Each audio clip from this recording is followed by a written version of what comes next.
Siena fica no topo dessa colina, cercada por uma vasta muralha,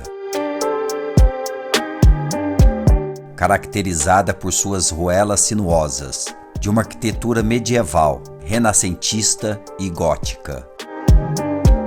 Foi uma grande potência no final da Idade Média, uma cidade-estado independente, que era rival de Florença, tanto econômica como artisticamente.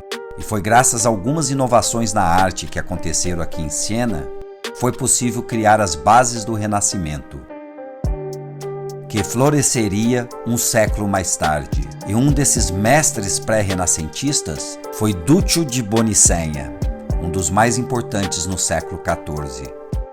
Cheguei em Siena, pisando num terreno fértil quando o assunto é arte.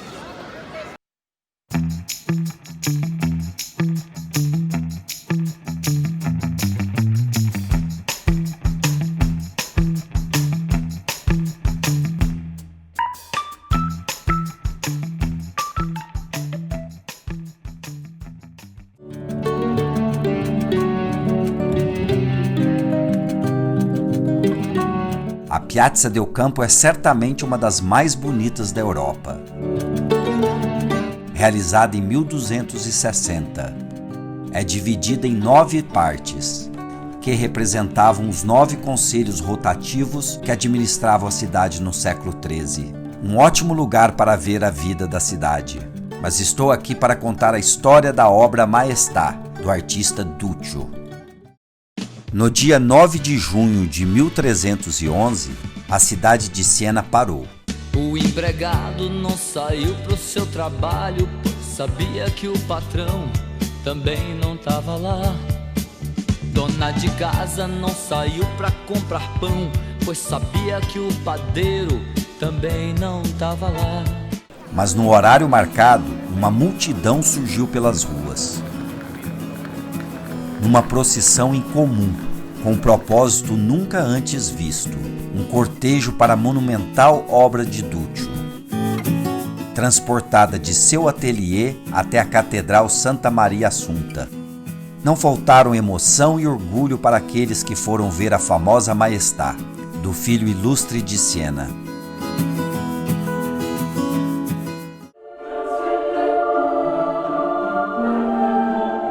Os cidadãos acreditavam que suas vitórias, sobretudo contra Florença, foram conquistadas graças ao patrocínio divino da Virgem Maria. E curiosamente, antes de realizar a Maestà em sua terra natal, Duccio havia pintado em 1285 uma Madonna para a rival Florença, mas que hoje se encontra no Museu Uffizi, conforme mostrado no episódio anterior. Depois que Duccio realizou a Madonna Rucellai, 20 anos mais tarde, ele realizaria a sua grande obra-prima, um retábulo da Maestà, Madonna, a Virgem, para a Catedral Nova, que seria a maior catedral da Toscana, para competir com a Catedral de Florença. Só que devido à peste negra que aconteceu, que assolou Siena, o projeto foi abandonado e a catedral não foi realizada. E hoje está no Museu da Catedral, que fica logo aqui atrás. O enorme retábulo ficou no altar da catedral por uns 2 séculos. Duccio estava com quase 60 anos. Naquela época já havia impressionado seus conterrâneos com os desenhos do antigo óculo da igreja. Naturalmente ganhou prestígio e fortuna, mas essa se dissipou pelas dívidas que adquiriu. Mas a importância de sua obra permanece até os dias de hoje. E é ali no Museu da Catedral onde vamos conferir isso de perto. É incrível o tamanho que é a obra, só que hoje ela está dividida. O que estava atrás está numa parede, a Madonna, a Maestà está em outra e toda a pedrela fica na parte lateral da parede. Mas era um conjunto só, uma única obra que ficava dentro do domo, dentro da Catedral de Siena. Essa é a gigantesca obra de Duccio. Era ainda maior, com os painéis na parte de baixo que completavam a cena principal, as chamadas pedrelas. mas que no século XVIII teve a maioria desmontado e vendido a colecionadores. Hoje eles se encontram em diversos museus. O destaque da parte da frente é a Maestá, a Virgem Maria em majestade, em seu trono com o menino Jesus, uma representação que se tornou muito comum naquela época. Maria era a interseção do mundo divino com o mundo terrestre. Duccio levaria 3 anos para finalizar a obra. No primeiro plano aparecem os santos protetores de Siena, seguido por anjos com seus olhares em todas as direções. Uma informalidade não muito comum para aqueles tempos. Embora a pintura tenha nuances da arte bizantina, como as folhas de ouro ao fundo, Duccio iniciou um novo caminho. Sem a rigidez característica da arte anterior, dos dedos alongados, utilizou-se da modulação de claro e escuro, criando a sensação de volume nas figuras. A roupa do menino Jesus é quase transparente. Um outro detalhe interessante é o manto azul ultramarino da Virgem, feito de uma tinta de origem natural, importada do Afeganistão e de um valor altíssimo na época. Duccio foi um especialista no vigor cromático e decorativo, típicos da escola de Siena.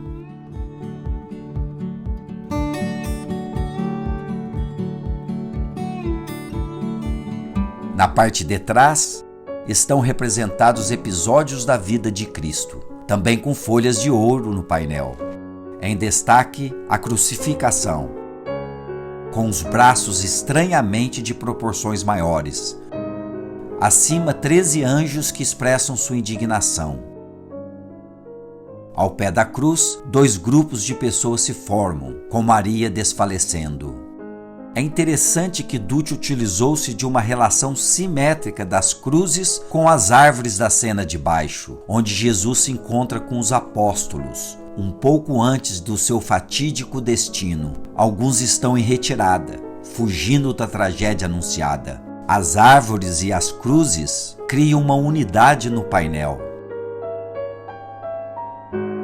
Nessa outra cena, Jesus está prestes a entrar no mercado de Jerusalém. É curioso notar que Duccio compôs uma perspectiva invertida e contraditória. As pessoas do fundo são maiores e mais altas do que as da frente. Um outro grande trabalho de Duccio no museu é o antigo óculo da catedral, contendo desenhos que também narram a vida de Maria. Foi retirado da igreja para ser preservado durante a Segunda Guerra Mundial.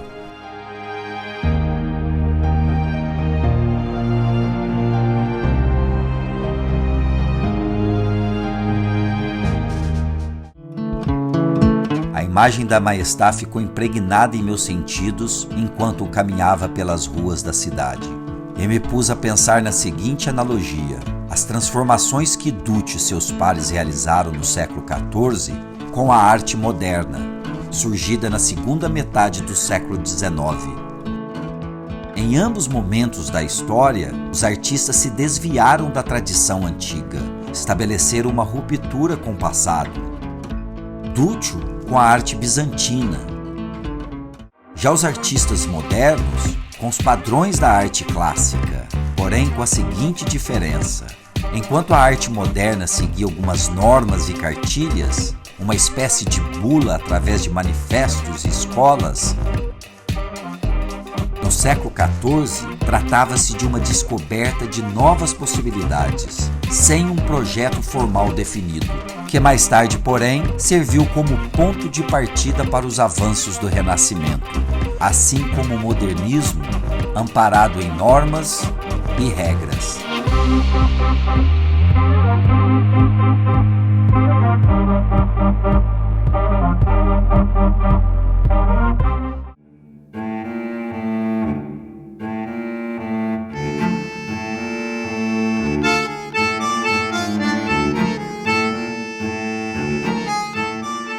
Possivelmente Duccio não tinha consciência de que sua obra tornaria um farol para a arte ocidental, mas uma coisa é certa: o que poderia realmente incomodá-lo seria o sucesso que o seu rival, o florentino Giotto di Bondone, alcançou em seu tempo. tornando-se o maior protagonista da arte na Toscana.